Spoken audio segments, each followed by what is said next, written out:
Shalom jemaat Tuhan, selamat pagi. Tuhan memberkati kita, tetap kuat, tetap teguh, tetap andalkan Tuhan dan tetap taat kepada Dia. Karena apapun yang terjadi, kita mau tetap melihat Tuhan. Karena Tuhanlah kekuatan kita yang sesungguhnya. Dialah perlindungan, penjagaan dan pembelaan kita yang bisa dipercaya. Karena itu Rasul Paulus berkata, sekalipun manusia lahiriahku semakin merosot, tetapi manusia batiniahku semakin kuat, semakin diperbaharui dari hari ke hari, sebab dia tidak melihat apa yang terlihat, tetapi dia mulai melihat yang tidak kelihatan, yang kekal, yaitu Tuhan dan kebenarannya. Karena itu kembali kita ingin belajar tentang manusia rohani, man of God. Dalam 1 Korintus 2 ayat 14 dikatakan seperti ini. Tetapi manusia duniawi tidak menerima apa yang berasal dari Roh Allah. Karena hal itu baginya adalah suatu kebodohan. Dan ia tidak dapat memahaminya.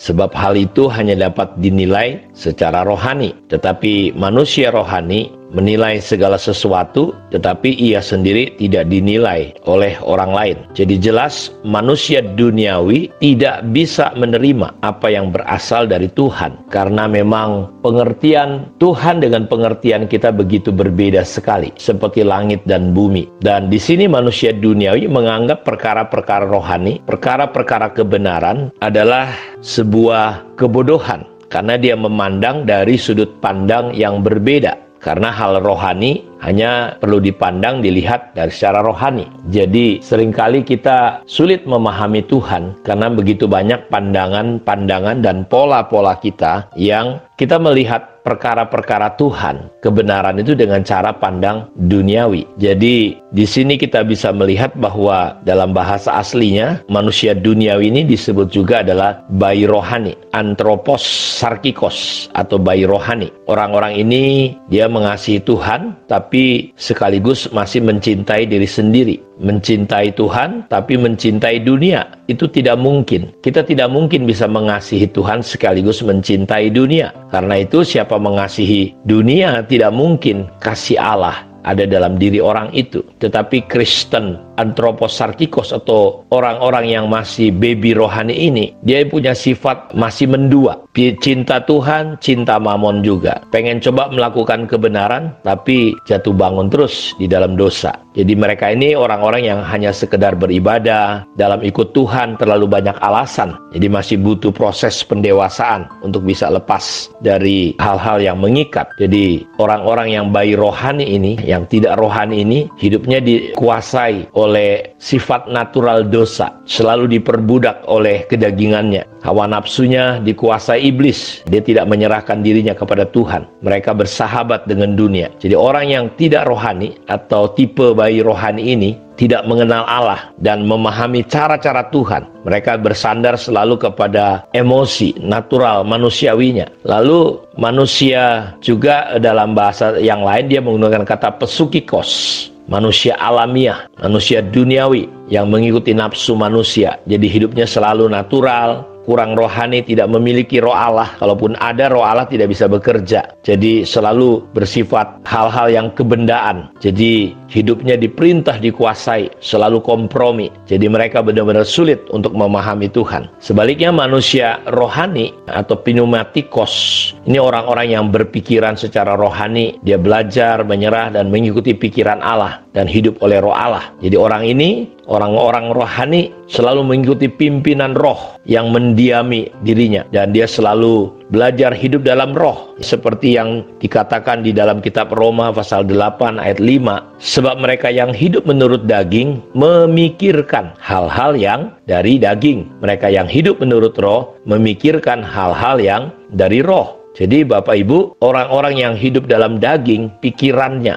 Jadi pikirannya selalu dikuasai. Makanya Rasul Paulus di Efesus 4 ayat 17 berkata, jangan lagi kita hidup seperti orang yang tidak mengenal Allah. Pikirannya sia-sia. Jadi saudara lihat, jadi orang yang hidup di dalam daging, manusia duniawi, pikirannya dipenuhi dengan pikiran yang sia-sia. Sebaliknya, orang-orang yang rohani memikirkan yang baik, yang indah, yang suci, yang mulia, seperti Filipi 4 ayat 8 katakan. Karena itu, kita perlu menjaga sungguh-sungguh pikiran kita. Kita perlu memberi makan kepada jiwa kita, pikiran kita, supaya kehendak perasaan kita ini dikuasai oleh Tuhan. Kita perlu mengisinya dengan kebenaran firman Tuhan. Perlu mengisinya dengan hal-hal yang kudus, yang suci, yang mulia, yang patut didengar. Karena area pertempuran kita itu adanya di jiwa, di pikiran. Makanya kita disuruh menggunakan selengkap senjata Allah. Salah satunya adalah ketopong keselamatan. Supaya apa? Kita perlu mengenakan selengkap senjata Allah karena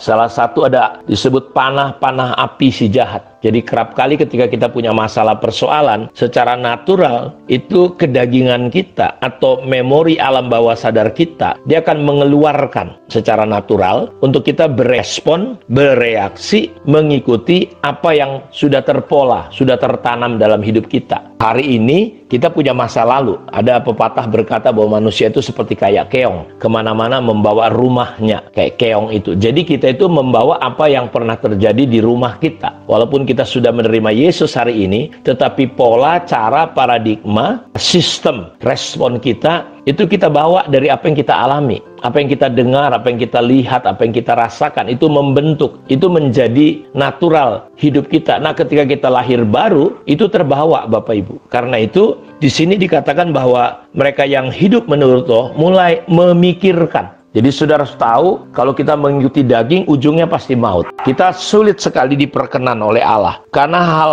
daging kita ini bertentangan sekali dengan Allah. Dan kita tidak mungkin bisa menyenangkan Tuhan hidup kita. Karena itu, saya mau katakan dalam proses renungan kita hari-hari ini, mari kita mulai penuhi pikiran kita. Nggak ada jalan lain.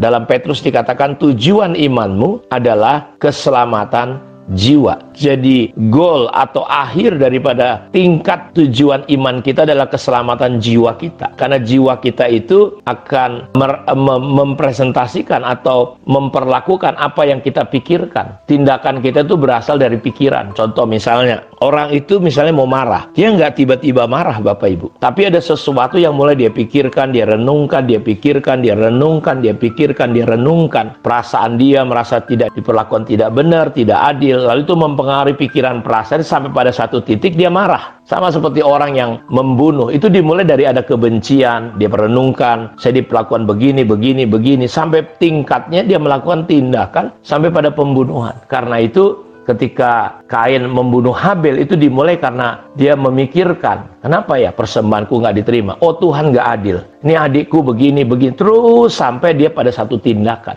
Karena itu kita perlu belajar untuk menjadi manusia rohani atau duniawi, itu dimulai dari kita memikir-mikirkan, merenung-renungkan. Karena itu biarlah dalam perjalanan hidup kita apapun yang terjadi, kita jangan ikutin. Jangan kita biarkan sifat natural dosa, tabiat dosa kita itu masuk dan mempengaruhi pikiran kita. Tapi kita mulai hidup menurut roh, memikirkan hal-hal yang dari roh. Saya berdoa, saya percaya ketika Bapak Ibu mengikuti keinginan roh, Bapak Ibu tidak akan pernah lagi menggenapi dan melakukan keinginan-keinginan daging. Kiranya kita menjadi manusia rohani dan Tuhan memberkati kita semua. Shalom.